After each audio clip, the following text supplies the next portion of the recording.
course, repeatedly been asked to release transcripts of those speeches, but said she won't until other candidates are held to the same standard.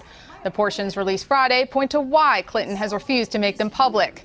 In a speech to Goldman BlackRock in early 2014, Clinton recalled a middle-class upbringing, but admits she's far removed from that now because the life I've lived and the economic fortunes that my husband and I now enjoy.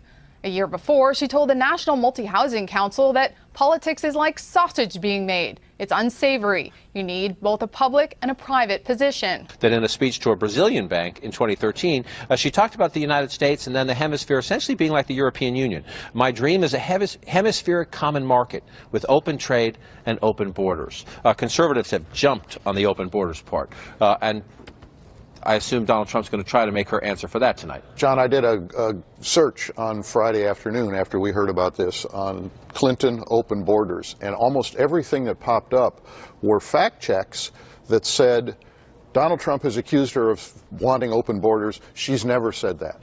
Now we have the evidence that she has said that. Anybody who knows me, who thinks that they can influence me, name anything they've influenced me on. Just name one thing. I'm out here every day saying I'm going to shut them down, I'm going after them, I'm going to jail them if they should be jailed, I'm going to break them up. But here's what Clinton told bankers about regulation. How do you get to the golden key? How do we figure out what works? And the people that know the industry better than anybody are the people who work in the industry. So, John, what's her real view? Crack down on big money or kiss up to them? There's nothing that she hasn't said in private that she doesn't say in public. What are we to make of the fact that she says in private that the people who know the industry best in terms of regulation are the people who work on Wall Street? That's hardly a revelation. I mean, I think people on Wall Street know how to game the system. Damaging in two ways. One is simply on the policy front. Her talking about open borders. That is a 30-second ad that would run in a continuous loop in some parts of the country and would be devastating. But the other is as to personality and character. She's known, her flaw is you can't trust her, you see it in the numbers. That's her history going back 30 years, and she is admitting here the public and the private are different, and you can just see it right out there, undeniable.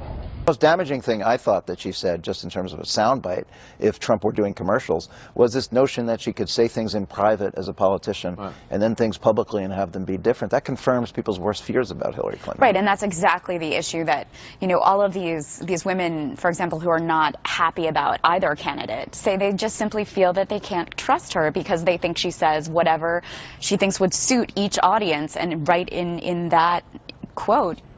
The trade issue is really tough, I will tell you that. So her stance on trade is an issue. She's talking about there should be basically open borders, and that she's a trade supporter. Now, that's something that I think a lot of Bernie Sanders supporters had suspected and had known. She has a background of supporting NAFTA, of supporting the Trans-Pacific Partnership, even though she totally flip-flopped on that and now is against it as a candidate.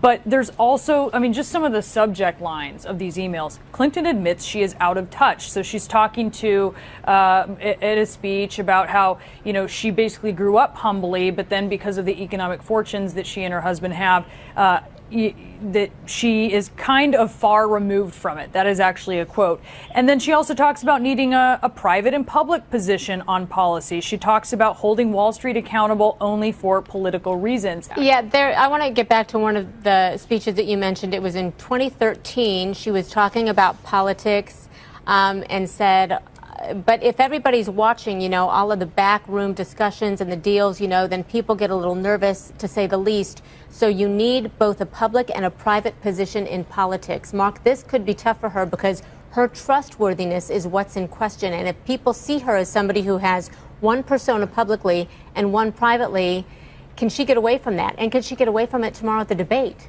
The American public doesn't look at Hillary Clinton with trustworthy eyes. They don't think that she's always telling the truth. Let's turn to the latest revelations from WikiLeaks. We finally got a glimpse at excerpts from those famous paid speeches.